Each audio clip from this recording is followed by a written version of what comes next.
Hello, APES parents. My name is Tracy Francis, and I am your teenager's teacher for advanced placement in environmental science this year. Welcome to Meet the Teacher Night. What a strange way for us all to meet via video. Nevertheless, we are here together making the best of it. So thank you for joining me. So today, I'd like to take a couple of minutes to share with you a little bit about our class. Just really quick, a little background. I've been teaching at Berkeley High School since 2001, and this is actually my 20th year of teaching. I had a really nice background in research at the University of Iowa, at Wayne State University, and Karmanos Cancer Institute before I became a teacher. So I feel really blessed to actually have had some experience out there in the real world. And so hopefully that lends itself well to our class. I'm also a mom of a 4-year-old, almost 5-year-old kindergartner who is going to Rogers Elementary here in Berkeley schools. So I just want to let you know I'm in this with you. It is not easy, but we can do this. There are definitely some challenges, but I think there are a lot of perks that we can take advantage of as well. Um, Really quickly, I think most everybody has the schedule, but we are on an A-B schedule. I like to call it an odd-even schedule. All the odd number classes are on the A day and all of the even on the B day. And the APES class, or AP Environmental Science, is taught at Berkeley High School 3rd and 5th hours, so both on the A day. I also teach chemistry, and so that kind of takes up my other time here at Berkeley. So I thought it might be good to share a couple of ideas for virtual learning success. And I think the most important is that our students have a growth mindset and that they are thinking in a way that, hey, I might not get it now, but I'm going to get there, and that it could be difficult, but I can be successful. There are small things that they can do, like being on time to class, being present, getting rid of the distractions. I know it can be very difficult. I know that I even get distracted sometimes while I'm teaching, just with the normal household things that are going on. I want to encourage students to turn on their cameras, especially when we're having discussions. It helps them to be an active participant, to have that eye contact with their classmates, and it helps them to unmute them, hit the unmute button, and gets them being part of that conversation. It's really critical. Our kids are going to be doing a lot of collaboration. You probably have already seen that happening. And then to be successful, they're going to need to use that support time to clarify things that they need to understand better, from just how class works to the content. We are using the folders in Schoology, so they're going to be able to access all their materials through Schoology and turn in all of their assignments that way. We also use a set of daily files, which I will show you in just a couple moments. And so I'd encourage them to take advantage of that. So our daily files serves as an anchor. And so this is the front page. And I'm going to put this presentation in the curriculum night folder so you can actually go in here and you can click on this and it will actually open up for you our daily files. So you can see everything that's going on in class. And so with our daily files, this is always our first page. Just about everything on this first page is clickable. So when they get to class, I put a link in here. Most of them don't need it anymore because we've been going here every single day. But there's AP Environmental Science, or Environmental Science, I should say, in the news. There's all sorts of helps. There is a daily agenda. All they have to do is click on it. It'll tell them what slide it is. They click on that, and lo and behold, it brings them right to the day that we're working on. Everything is color-coded. We go in rainbow order, so red, orange, yellow, green, blue, purple. We do throw pink in there as well. And all of those colors then coordinate perfectly with what is in Schoology. So there's lots of supports in that way. And so the kids, you can see that everything we did today or looked at today had that dark red color. Actually, I should say it was either today or yesterday. I can't remember. Oh, it's day one. These have been long days. So anyhow, this is a really good help. It always has a reiteration of what Schoology says in terms of what's due, what the homework is, any announcements that they need to get that they need to take care of. And we've always got the return button right back to the first slide, and it moves kids around pretty well. So make sure that you have your kids show you that. And again, you can get to it from this file. All right, let's keep moving on here.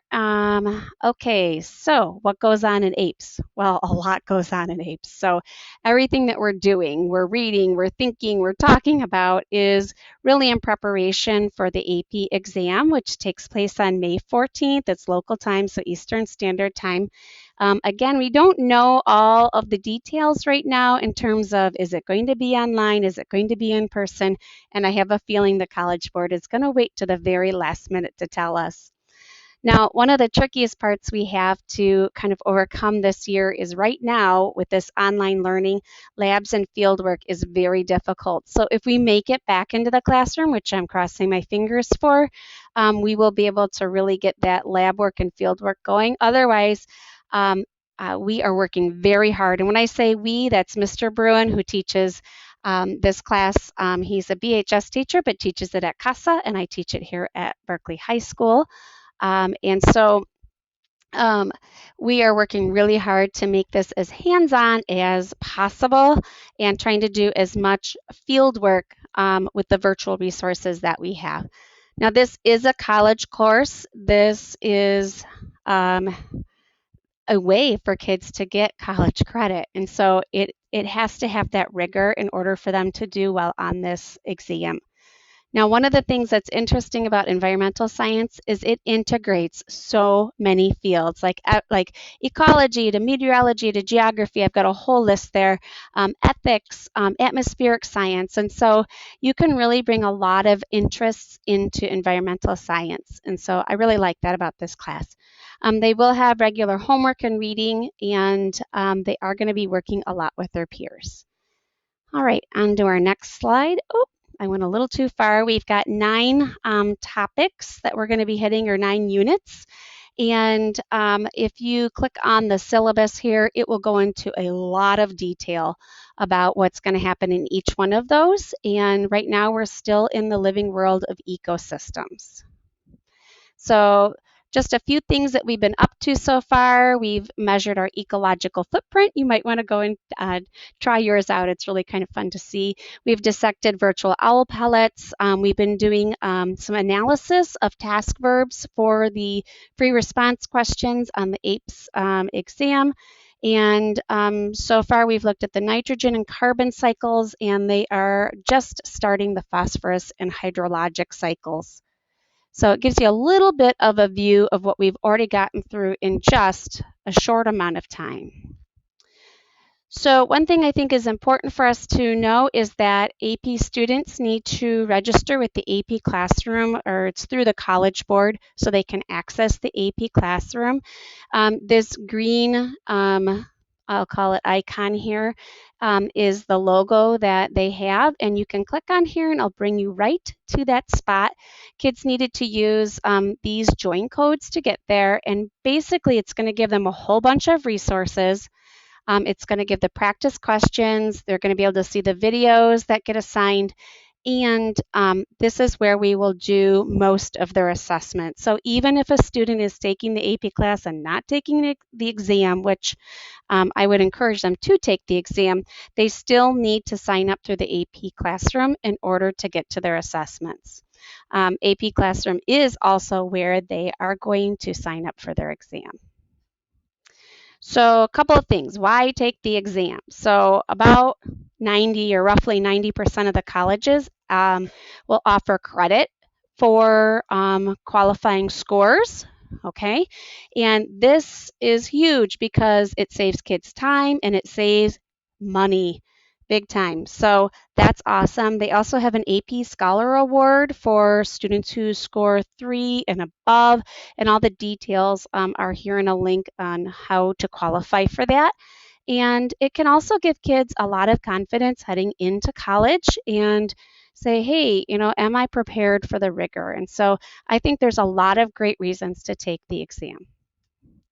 All right, apparently I am trigger happy on my mouse here. All right, grading.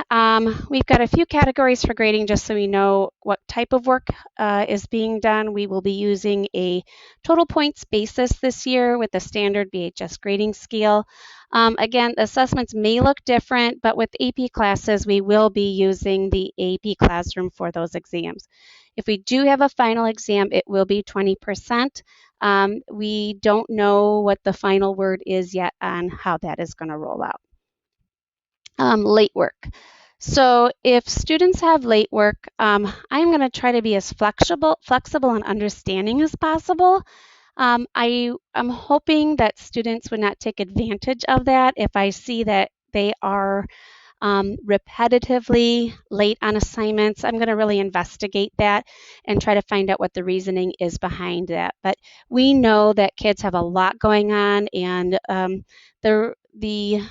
the responsibilities they have and with school and with home and with siblings can be a lot. So I'm going to try to be as flexible as I can with that.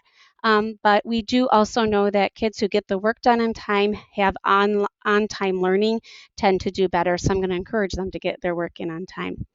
We also have support time that is available for kids. It happens daily, 2:45 to 3:15, and this is the link for my support, and it's a standing link. In other words, it will never change.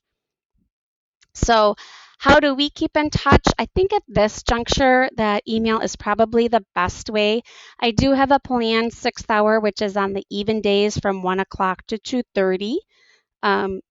But you can email me anytime, and I will try my best to get back to you as soon as possible. And then we also have Remind, and through the parent portal of Schoology, we can all email teachers, and so you can feel free to get a hold of me that way. So I'm looking forward to a really fantastic year with your kids. I'm excited about this class and all that it has to offer for your students. And if you have any questions, feel free to get a hold of me anytime. Thanks so much. Have a great day.